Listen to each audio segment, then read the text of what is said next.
नमस्कार, स्वागत, अभिनंदन, आदाब, आभार, सत श्री अकाल, राम राम, खैर मकदम है प्यारे साथियों। मैं रविंद्र गढ़वाल आप सभी लोगों का हार्दिक स्वागत करता हूं आपके अपने digital platform study with Ravindra academy पर। प्यारे साथियों, शुरुआत करते हैं आज के सेशन की। तो आज के सेशन में अपन एक महत्वपूर्ण टॉपिक के विषय में चर्चा करेंगे साथियों। और प्यारे साथियों, आज का जो महत्वपूर्ण टॉपिक है साथियों वो है पादपों व जंतुओं में परिवहन। क्या है साथियों?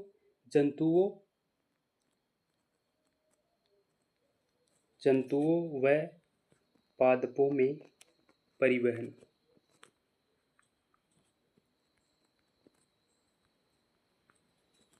जंतुओं व पादपों में परिवहन मतलब जंतुओं में यानी कि जैसे रक्त परिसंचरण तंत्र है, तो रक्त परिसंचरण तंत्र के विषय में पूरा अध्ययन करेंगे साथियों, हर पहलू पर चर्चा करेंगे साथियों।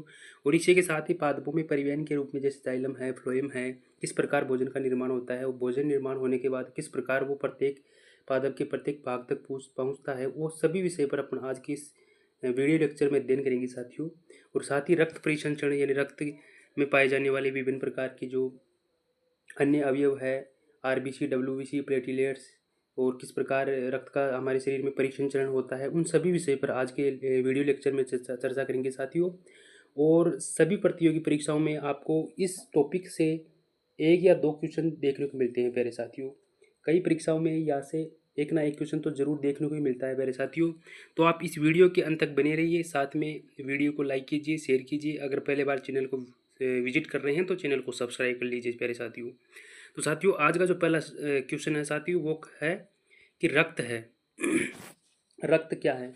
रक्त एक तरल संयोजी उत्तक है या जटिल संयोजी उत्तक है? ए व बी दोनों, उपरोक्त में से कोई नहीं।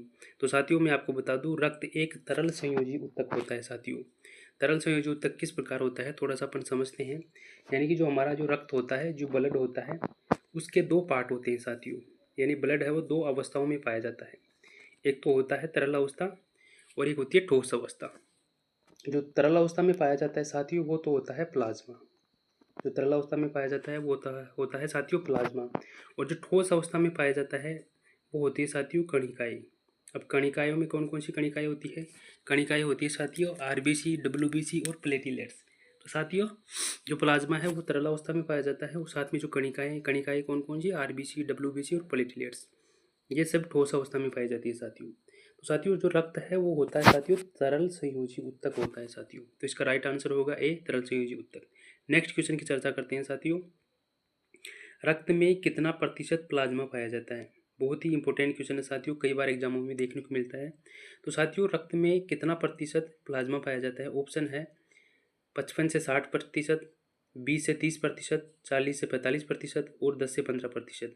तो रक्त में साथियों जो प्लाज्मा है वो पाई जाती है 55 से 60%। तो प्लाज्मा तो पाई जाती है साथियों 55 से 60%। और इसके अलावा जो मैंने अभी कणिकाएं बताई थी आपको, डब्ल्यूबीसी, आरपीसी और प्लेटलेट्स, ये पाई जाती है साथियों 40 से लेकर 45%। कुल मिलाकर यानी 55 से 60% के बाद जो बची हुई है वो सारी कणिका ही पाई जाती है साथियों ब्लड में। तो इसका राइट आंसर होगा 55 से 60%। नेक्स्ट क्वेश्चन की चर्चा करते हैं साथियों। आरबीसी का जीवन काल होता है। आरबीसी का मतलब आप जानते होंगे साथियों, रेड ब्लड कार्पल्स या रेड ब्लड सेल्स। यानी जो लाल रक्त कणिकाएं हैं उनका जीवन काल कितना होता है? ऑप्शन ए है 50 से 60 दिन, ऑप्शन बी है 10 से 20 दिन, ऑप्शन सी है 100 से 120 दिन और ऑप्शन डी है 40 से 50 दिन। तो आरबीसी का जो जीवन काल होता है साथियों वो होता है 100 से 120 दिन। तो इसका राइट आंसर होगा सी, 100 से 120 दिन आरबीसी का जीवन काल होता है। आरबीसी के बारे में आपको थोड़ा सा मैं बता देता हूँ साथियों। जो आरबीसी है उसमें केंद्रक नहीं पाया जाता है साथियों, इसमें केंद्रक नहीं पाया जाता है साथियों। और इसके अलावा आरबीसी का जो कार्य होता है वो होता है साथियों हमारे रक्त में ऑक्सीजन के परिवहन में सहायक होती है साथियों आरबीसी। आरबीसी में पाई जाती है हीमोग्लोबिन प्रोटीन, जो हमारे रक्त के गैसीय परिवहन में सहायक होती है, गैसीय विनिमय में सहायक होती है आरबीसी में पाई जाने वाली हीमोग्लोबिन प्रोटीन। नेक्स्ट क्वेश्चन की चर्चा करते हैं साथियों। डब्ल्यूबीसी का कार्य है, डब्ल्यूबीसी का क्या कार्य है? ऑप्शन है ऑक्सीजन का परिवहन करना, प्रतिरक्षा तंत्र को विकसित करना, रक्त का थक्का बनाना। तो साथियों, जो डब्ल्यूबीसी का कार्य होता है साथियों वो होता है प्रतिरक्षा तंत्र को विकसित करना। यानी साथियों, हम आप सब जानते हैं होंगे कि हमारे शरीर में इम्यूनिटी पावर होता है। इम्यूनिटी पावर यानी प्रतिरक्षा तंत्र होता है जो हमें रोगों से लड़ने में, एक ऐसा तंत्र होता है जो रोगों से लड़ने में सहायक होता है। तो ये प्रतिरक्षा तंत्र को विकसित या मजबूत करने में WBC का रोल होता है साथियों। और जो ऑक्सीजन का परिवहन करने में सहायक होता है साथियों, वो होता है RBC ऑक्सीजन के परिवहन में सहायक है। प्रतिरक्षा तंत्र को मजबूत करने में WBC सहायक है। और रक्त का थक्का बनाने में साथियों थ्रोम्बोसाइट है। और रक्त का थक्का बनाने में थ्रोम्बोसाइट का मतलब हो गया साथियों यहाँ पे प्लेटिलेट्स को थ्रोम्बोसाइट भी कहा जाता है। नेक्स्ट क्वेश्चन की चर्चा करते हैं साथियों। मानव शरीर में कितने प्रकार की श्वेत रक्त कोशिकाएं या फिर श्वेत रक्त कणिकाएं पाई जाती है? यानी कि श्वेत रक्त कणिकाएं या श्वेत रक्त कोशिकाएं कितनी प्रकार की पाई जाती है? ऑप्शन याद दे रखे हैं 2, 4, 5 या फिर 8। तो साथियों मानव शरीर में 5 प्रकार की श्वेत रक्त कोशिकाएं या श्वेत रक्त कणिकाएं पाई जाती है। 5 प्रकार की कौन कौन सी पाई जाती है साथियों? 5 प्रकार की होती है साथियों इयोसिनोफिल,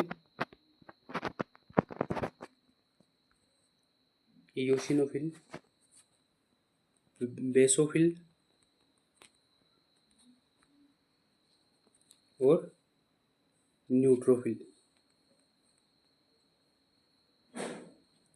ये 3 प्रकार तो होते हैं साथियों। ग्रेन्युलोसाइट कोशिकाओं के 3 प्रकार होते हैं और 2 प्रकार होते हैं मोनोसाइट और लिम्फोसाइट।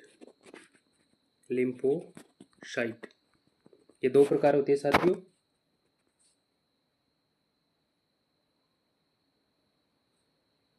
जो कणिकाणु है उनके 2 प्रकार होते हैं, मोनोसाइट और लिम्फोसाइट। और अकणिकाणु के हैं वो होते हैं साथियों ईओसिनोफिल, बेसोफिल और न्यूट्रोफिल। तो 2 ये और जो मैंने 3 पहले बताई, ये तीनों और ये 2 मिलकर 5 प्रकार की श्वेत रक्त कणिकाएं होती है साथियों। तो नेक्स्ट क्वेश्चन की चर्चा करते हैं साथियों।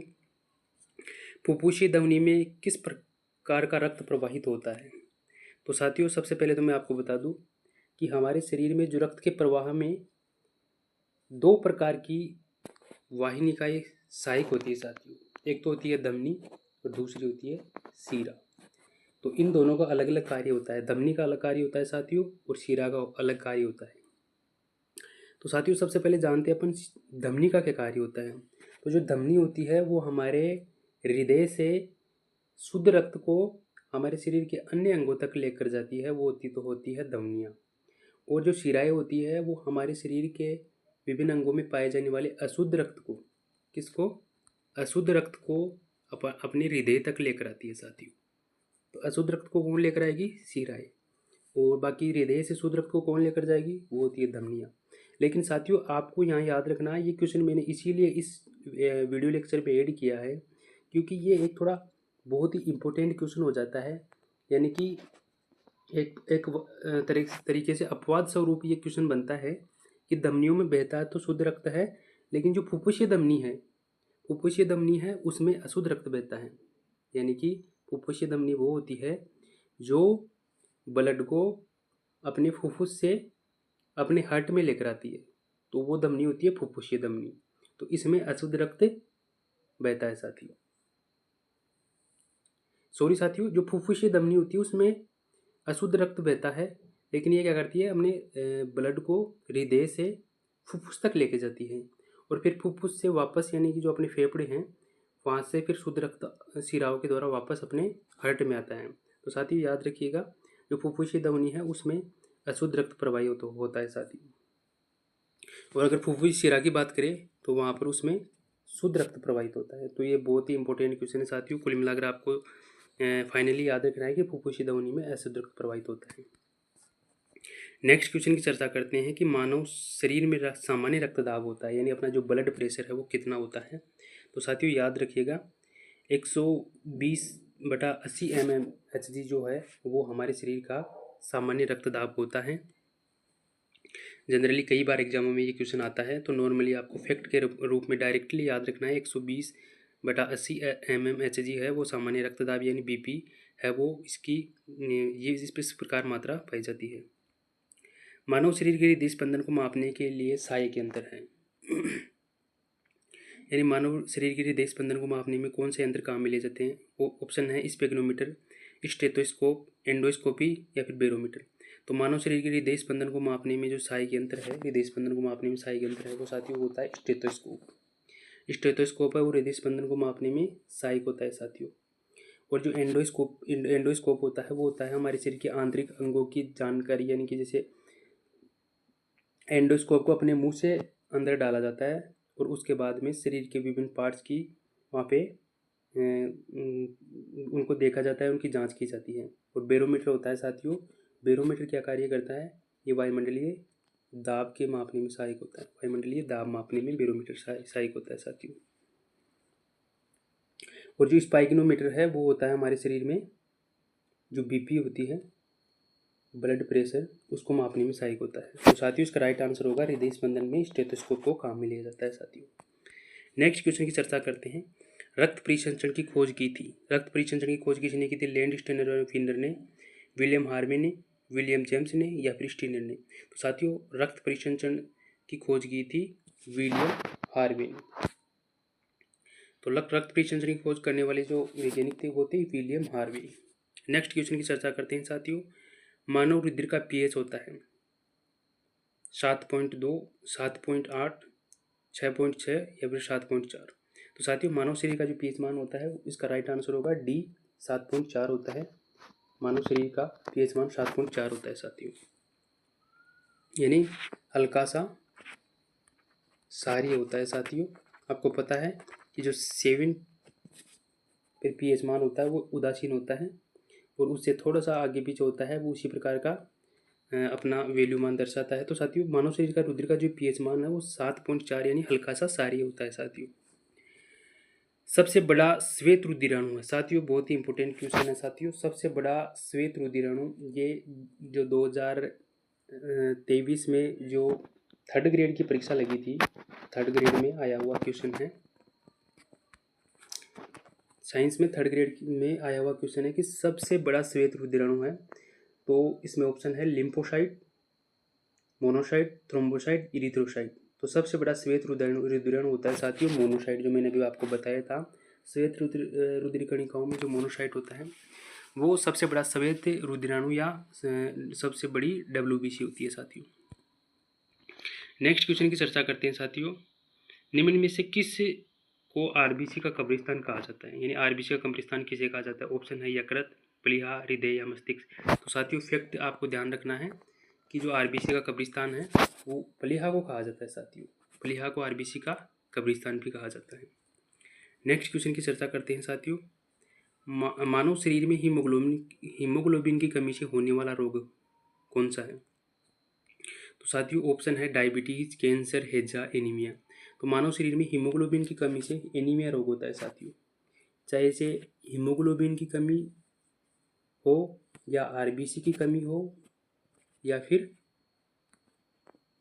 रक्त की कमी हो, हीमोग्लोबिन की कमी हो, RBC की कमी हो या रक्त की कमी हो, इन तीनों की कमी से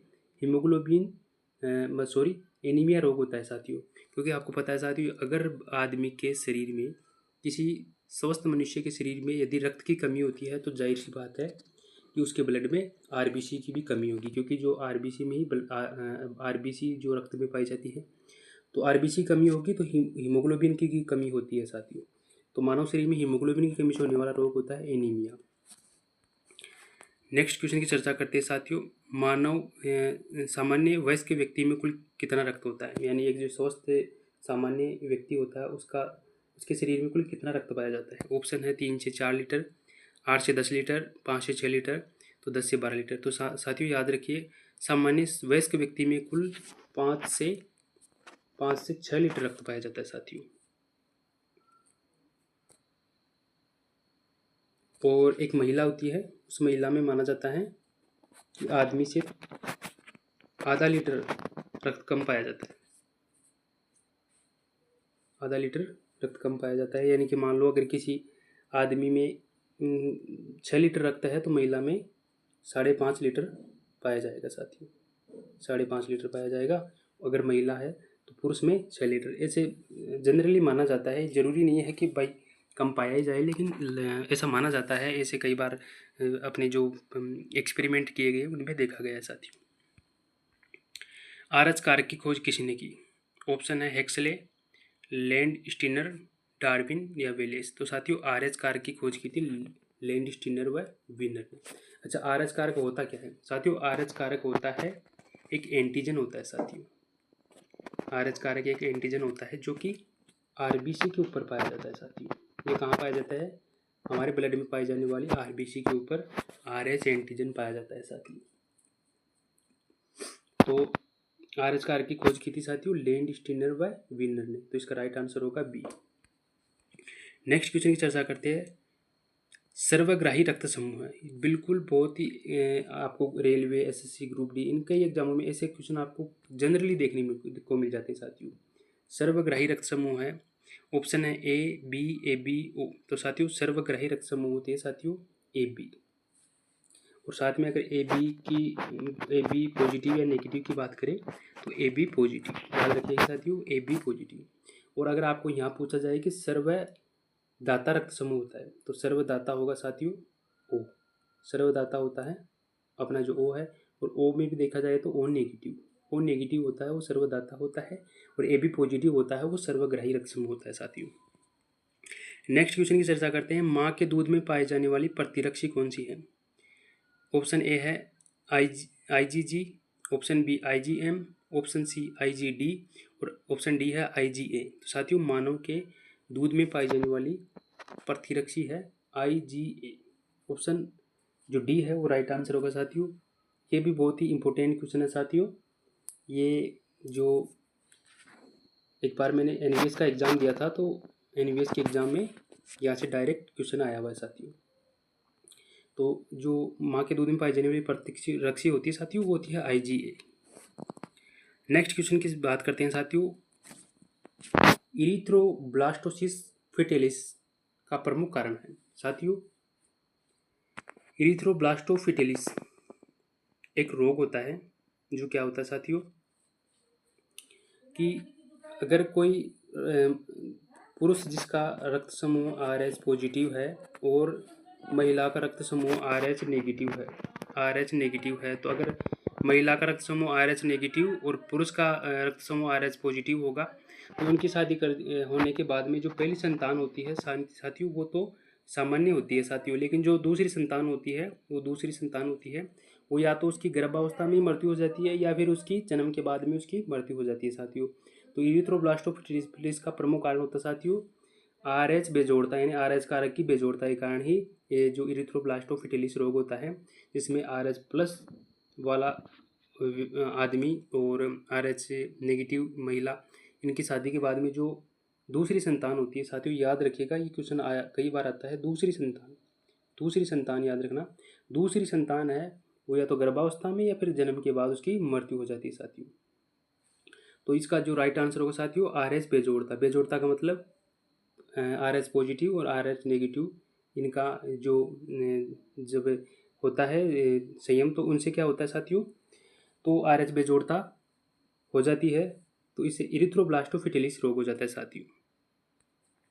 नेक्स्ट क्वेश्चन की चर्चा करते हैं साथियों। ब्लड बैंक किसे कहा जाता है? ये भी बहुत एग्जामों में जनरली आता है। प्लीहा को, यकृत को, हृदय। तो साथियों ब्लड बैंक कहा जाता है प्लीहा का या फिर स्प्लीन को। प्लीहावरी या स्प्लीन को ब्लड बैंक कहा जाता है साथियों। नेक्स्ट क्वेश्चन की चर्चा करते हैं साथियों। एक वयस्क मानव में रक्त का निर्माण कहाँ होता है? तो साथियों ऑप्शन है जीवद्रव्य द्वारा रक्त का निर्माण होता है, तिल्ली द्वारा, लाल अस्थि मज्जा के द्वारा या फेफड़ों के द्वारा। तो एक वयस्क मानव में रक्त का जो निर्माण होता है वो होता है लाल अस्थि मज्जा द्वारा। नेक्स्ट क्वेश्चन की चर्चा करते हैं साथियों। फेफड़ों से हृदय के लिए रक्त को ले जाने वाली रुधिर वाहिका को कहा जाता है? तो साथियों जो हमारा जो रक्त है वो सबसे पहले हृदय में जाता है, यानी शरीर के विभिन्न भागों से हृदय में जाता है, सही है। हृदय के बाद में जाता है ये अपने फेफड़ों में, सही है, फेफड़ों में जाता है और वहाँ से फिर ये जो अशुद्ध रक्त होता है ये फेफड़ों में जाके वहाँ पर शुद्ध होता है साथियों। यानी जो CO2 युक्त रक्त अशुद्ध रक्त होता है वो O2 युक्त ऑक्सीजन युक्त शुद्ध रक्त होता है, फिर वापस ये फेफड़ों से अपने हृदय में जाता है साथियों। पहले हृदय से फेफड़ों में जाता है, वहाँ शुद्ध होता है, फेफड़ों में शुद्ध होने के बाद ये वापस क्या करता है साथियों, वापस हृदय की तरफ आता है। तो क्वेश्चन यहाँ ऐसे पूछा जा रहा है कि फेफड़ों से फेफड़ों से हृदय के लिए रक्त को ले जाने वाली रुधिरवाहिनी को क्या कहा जाता है? तो साथियों, जो फेफड़ों से हृदय की ओर जो रक्त लेकर आती है, उन रक्तवाहिनियों को फुफ्फुसीय शिरा कहा जाता है साथियों। और जो हृदय से फेफड़ों की तरफ पहले लेकर जाती है, उसे फुफ्फुसीय धमनी कहा जाता है, जो भी पहले अब मैंने ऊपर बताया था साथियों एक क्वेश्चन में। तो जो हृदय से फेफड़ों की तरफ पहले लेकर जाएगी वो तो होती है फुफ्फुसीय धमनी, और फेफड़ों के बाद में उसे वापस हृदय में लाया जाता है, वो होती है फुफ्फुसीय शिरा। बहुत इंपॉर्टेंट क्वेश्चन है साथियों। मानव का 1 मिनट में लगभग कितनी बार हृदय स्पंदन होता है? 25 बार, 30 बार, 75 बार, 96 बार। मानव का 1 मिनट में लगभग कितनी बार हृदय स्पंदन होता है? 72 बार। मानव का 1 मिनट में लगभग 72 बार हृदय स्पंदन होता है साथियों। नेक्स्ट क्वेश्चन की चर्चा करते हैं साथियों। पादपों में जल व खनिजों का लवण पादपों में जल व खनिज लवणों का परिवहन होता है जाइलम के द्वारा, फ्लोएम के द्वारा, रंध्रों के द्वारा, इनमें से कोई नहीं। तो साथियों, पादपों में जल व खनिज लवणों का जो परिवहन होता है साथियों, वो होता है जाइलम के द्वारा। यानी जो जाइलम होता है उसके द्वारा जल व खनिज लवण है वो पादप के अन्य भागों तक पहुँचते हैं साथियों। क्योंकि पादपों में साथियों जो जड़ें होती है, उन जड़ों में जाइलम के द्वारा मृदा से जल व खनिज लवणों का अवशोषण होता है। जल व खनिज लवणों का अवशोषण होता है मृदा के द्वारा, फिर ये पादप के अन्य भागों तक जाते हैं। तो उनको ले जाने में सहायक जो उत्तक है वो होता है जाइलम संवहनी उत्तक। तो इसका राइट आंसर होगा ऑप्शन ए।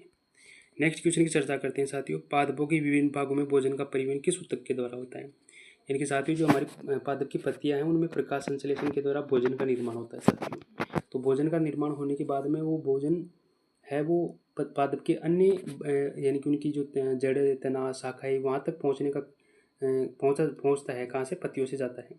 तो पत्तियों से उस भोजन को पादप के अन्य भागों तक ले जाने वाला उत्तक कौन सा है? ये क्वेश्चन में ऐसा ही पूछा जा रहा है। तो वो उत्तक है साथियों फ्लोएम उत्तक। जड़ों के द्वारा मृदा से जल व खनिज लवणों को तो लाता है जाइलम, जबकि पत्तियों में निर्मित भोजन को पादप के अन्य भागों तक पहुंचाने का कार्य होता है फ्लोएम का। नेक्स्ट क्वेश्चन की चर्चा करते हैं साथियों। पादपों में गैसीय विनिमय होता है, यानी पादपों में O2 व CO2 का जो विनिमय होता है वो होता है साथियों, पत्तियों पर छोटे छोटे रंध्र पाए जाते हैं, उन रंध्रों के द्वारा गैसीय विनिमय होता है साथियों। नेक्स्ट क्वेश्चन की चर्चा करते हैं साथियों। पादपों में मुख्यतः भोजन निर्माण की क्रिया होती है साथियों। पादपों में मुख्यतः भोजन निर्माण की क्रिया होती है साथियों पत्तियों में, क्योंकि साथियों आपको पता होगा कि पत्तियों में प्रकाश संश्लेषण की क्रिया के द्वारा भोजन निर्माण की क्रिया होती है। तो इस भोजन निर्माण की क्रिया को ही प्रकाश संश्लेषण कहा जाता है।